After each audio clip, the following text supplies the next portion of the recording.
الحمدللہ رب العالمین والعاقبۃ للمتقین وجنۃ للمؤمنین والنار للمعاندین الکافرین. الصلاۃ والسلام علی رسولہ النبی الامی المکی المدنی الحربی القرشی الہاشمی سیدنا و مولانا ابوالقاسم محمد.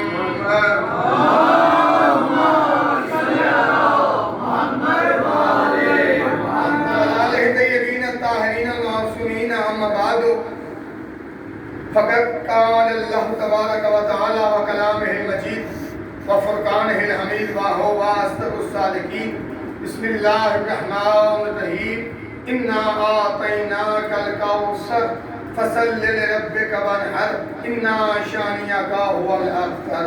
صلوات بلند تر پڑھیے. اللہم صلی علی محمد و آل اندر جگہ ہے جے مولا دے اللہ تعالی تسی اندر آ جاؤ. دی جگہ ہے کیا خشنو دی محمد و آل محمد بلند تر صلوات. اللہم صلی علی محمد و آل محمد. یا اللہ بھی چھوٹی گفتگو نہیں کہ بلاؤ کعبہ تشریف فرمائیں.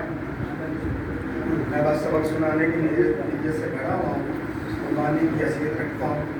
آپ صاحب جتنے قدم بھی چل کے اس مقدس مقام پہ تشریف لائے ہیں، مالک ہر ایک قدم کے بدلے میں ہزار حالے کی شمار فرمائے. مولا بانیان کی توفیقات میں اضافہ فرمائے. ہمارے بانوے آقا امام زمانہ کا مالک چند ظہور فرمائے. بلند تر صلوات پڑھ دیجیے. اللہم صلی علی محمد و آل محمد. زہرا کی ثنا تم سے رقم ہو سکتی نہیں. زہرا کی ثنا تم سے رقم ہو سکتی نہیں. زہرا کی کنیزوں کا تعارف ہی کرا دو. زہرا کی کنیزوں کا تعارف ہی کرا دو. بلکہ کبھی بھی تخت کی خواہش نہ کرتی اگر اسے کچھ دیر فضا کی چٹائی پہ بٹھا دے.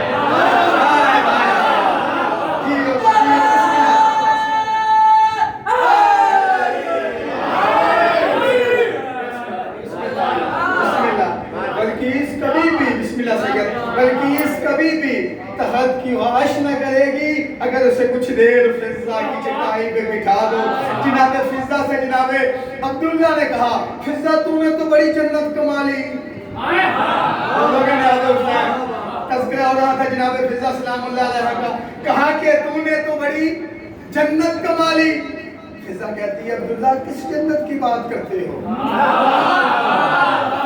کس جنت کی، بسم اللہ، کس جنت کی بات کرتے ہو؟ عبداللہ کہتا ہے وہی جنت،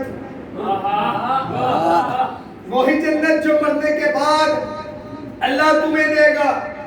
فضا مسکرا کے کہتی ہے عبداللہ کتنا عرصہ ہو گیا ہے تمہیں بزم مصطفیٰ میں بیٹھے ہوئے، محفل مصطفیٰ میں بیٹھے ہوئے، بس عقیدت اتنی ہی ہے، معرفت اتنی ہے. ارے میں اس گھر میں رہتی ہوں جو گھر جنت ہے. میرے لیے تو وہ گھر ہی جنت ہے. آؤ تذکرہ کریں اس گھر کا جس گھر کے دروازے پہ کائنات کا رسول کھڑا ہو کے انما یرید اللہ لیذھب عنکم الرجس اہل البیت ویطہرکم تطہیرا پڑھا کرتا تھا. کیوں کہ دنیا والوں کو پاک رسول بتانا یہ چاہتا تھا کہ جس جگہ سے آ رہا ہوں وہ اہل بیت نہیں. اللہ اکبر، اللہ اکبر. جس دروازے پہ کھڑا ہوں یہ اہل بیت ہے. اے دنیا والوں اس کا دامن ہاتھ سے نہ چھوڑنا، تم کبھی گمراہ نہیں ہوگے. ایک قرآن اور دوسرا اہل بیت. اس لیے تو اللہ نے کہا ہے، ابھی میرا عزیز حدیث قصہ کے جملے بیان کر رہا تھا، اللہ نے بھی اسی لیے حدیث قصہ میں تعارف کرایا. کیا؟ جبرائیل نے پوچھا میرے اللہ یہ چادر کے نیچے کون ہے؟ آواز پروردگار ہے، ہم فاطمہ تو ابوہا و خالوہا و بنوہا. یہ فاطمہ ہے، فاطمہ کا بابا ہے، فاطمہ کا شوہر ہے، فاطمہ کے بیٹی ہے. یہ بھی کہہ سکتا تھا کہ یہ رسول ہے، رسول کی بیٹی ہے، رسول کا بھائی ہے، رسول کے نواسے ہیں، یہ بھی کہہ سکتے تھے کہ یہ حسنین ہیں، حسنین کے نانا ہے، یہ بھی کہہ سکتے تھے کہ یہ علی ہے، علی کی زوجہ ہے، علی کے بیٹے ہیں، علی کا بھائی ہے، مگر کیا کہا؟ ہم فاطمہ تو وابوہا وبالوہا وبنوہا، یہ فاطمہ ہے، فاطمہ کا بابا ہے، فاطمہ کا شوہر ہے، فاطمہ کا بیٹا ہے۔ اس لیے یہ کہا کہ آج اللہ نے بنانی ہے اہل بیت، دنیا کو بتانا یہ چاہتا ہے کہ اہل بیت بطول کے رشتہ دار ہیں، رسول کے نہیں۔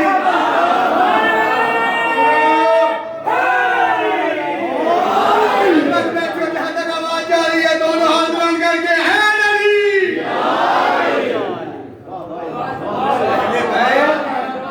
رسول کے گھر والے ہیں، یہ وہ بی بی ہے۔ تیرے اور میرے گھر امام پاک نے فرمایا کہ اللہ کی طرف سے ہم تم پہ حجت ہیں، اور ہماری دادی زہرا ہم پر حجت ہے۔ اتنی عظمتوں والی بی بی۔ حجت کسے کہتے ہیں؟ ایک دو جملے میں صدا سے دوا لینے کے لیے، حجت کسے کہتے ہیں؟ یہ دنیا نہیں تھی، بسم اللہ، یہ دنیا نہیں تھی، حجت تھی۔ یہ دنیا ہے اسی لیے کہ حجت ہے، اسی لیے باقی ہے کہ حجت ہے۔ یہ دنیا نہیں رہے گی لیکن حجت رہے گی۔ کسی دور میں بھی حجت خدا کے بغیر یہ کائنات خالی نہیں۔ یہ اسی حجت کی دفعہ ہی آج دنیا باقی ہے، اور حجت خدا اگر آواز دے،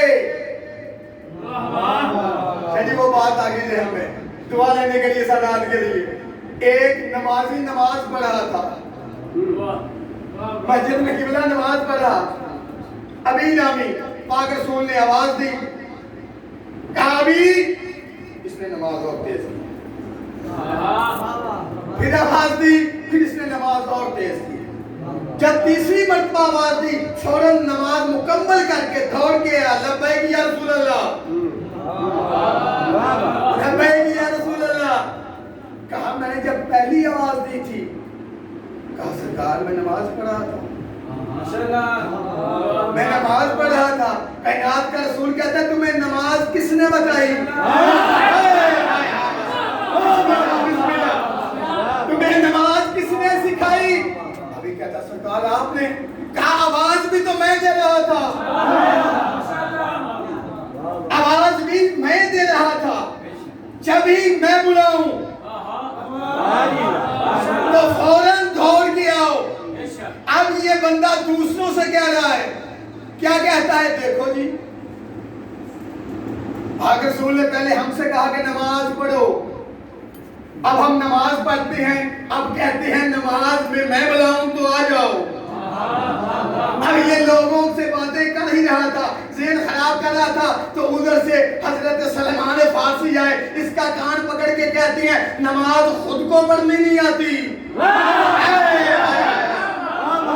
نماز خود کو پڑھنی نہیں آتی، شکوہ میرے رسول کا کرتا ہے۔ کل میرے ساتھ کھڑے ہو کے، کل میرے ساتھ کھڑے ہو کے نماز پڑھنا، میں تجھے بتاؤں گا کہ نماز کیسے پڑھتے ہیں۔ دوسرا دن ہوا، نماز فجر پڑھ لی ہے، چھوٹی ہے، آقا صاحب نے بھی پڑھنا ہے۔ نماز فجر کا وقت ہوا، جناب سلمان فارسی نے وضو کر کے مصلی پہ کھڑا ہو گئے، 2 رکعت نماز فجر پڑھتا ہوں، واجب قربتاً اللہ، اللہ اکبر، بسم اللہ الرحمن الرحیم، الحمدللہ رب العالمین، الرحمن الرحیم، مالک یوم الدین، ایاک نعبد و ایاک نستعین۔ جب سلمان ایاک نعبد و ایاک نستعین میں پہنچا، پاک رسول نے آواز دی، سلمان، سلمان نماز چھوڑ کے دوڑتا ہوا گیا۔ کہا سلمان نماز چھوڑ کے دوڑتا ہوا گیا، کہا سلمان مجھے پیاس لگی ہے، پانی دو۔ سلمان نے پانی پیش کیا، پانی پینے کے بعد کہا یا رسول اللہ کچھ اور، کہا نہیں واپس چلے جاؤ۔ سلمان پھر مصلی عبادت پہ آیا، ایاک نعبد و ایاک نستعین، ایاک نعبد و ایاک نستعین، اهدنا الصراط المستقیم، صراط الذین انعمت علیہم غیر المغضوب علیہم ولا الضالین۔ سلمان کی وہی ابھی صحابی دوڑتا ہوا پاک رسول کے پاس گیا، یا رسول اللہ سلمان کو نماز ہی پڑھنی نہیں آتی، سلمان کو نماز ہی پڑھنی نہیں آتی، یہ نماز کی حالت میں نماز توڑ کے چلا گیا، پھر مصلی پہ آیا، نہ تکبیرت الحرام کہا، نہ نیت کی، ویسے ہی مصلی پہ کھڑا ہو گیا، کہا بلاؤ سلمان کو، آواز دی سلمان، سلمان قریب آیا، کہا تم نے نماز توڑی ہے؟ سلمان کہتا جھوٹ بولتا ہے، میں نے تو نہیں توڑی۔ بلا حجت خدا، عزیزان من، آخری جملے حجت خدا بلائے تو لبیک کہتے ہوئے۔ آج کے زمانے کی حجت بھی خانہ کعبہ کی چھت پہ بلائے گی، جو مومن جہاں پہ بھی ہوگا وہ لبیک کہتا ہوا ایک قدم ادھر لاہور کی دھرتی میں ہوگا، دوسرا قدم خانہ کعبہ میں ہوگا۔ امام زمانہ کی معرفت ہمارے اوپر واجب ہے، جو بندہ معرفت امام زمانہ کے بغیر مر گیا سمجھے کہ وہ جہالت کی موت مر گیا۔ معرفت امام زمانہ، اس وقت کے معلوموں کو معرفت نہیں تھی، نہ دربار شام میں، نہ کوفہ اور دمشق کے بازاروں میں۔ سید سجاد سے پوچھا گیا مولا آپ کو سب سے زیادہ دکھ کہاں پہ ہوا؟ سید ساجدین خون کی آنسو رو کے کہتے ہیں الشام، الشام، الشام۔ شام والوں نے اتنا ستایا ہے نبی زادیوں کو، اتنا رلایا ہے۔ بی بی سے پوچھا گیا بی بی سب سے زیادہ تکلیف کہاں پہ ہوئی؟ بی بی رو کے کہتی ہے بازار شام میں۔ کہا بددعا کس کو دی؟ کہا پکا شہر تھا جسے بددعا دی۔ کوفے والوں کو بھی بی بی نے بددعا دی۔ کہا کوفے والوں کو بددعا کیوں دی؟ کہا وہ مجھے جانتے تھے کہ یہ علی کی بیٹی ہے، یہ زینب کبریٰ ہے، انہوں نے جان بوجھ کے مجھے مارا۔ شام والے جانتے نہیں تھے کہ یہ کون ہے۔ ہر موڑ میں زینب عالیہ چادر مانگتی رہی، اس موڑ پہ چادر دے دو۔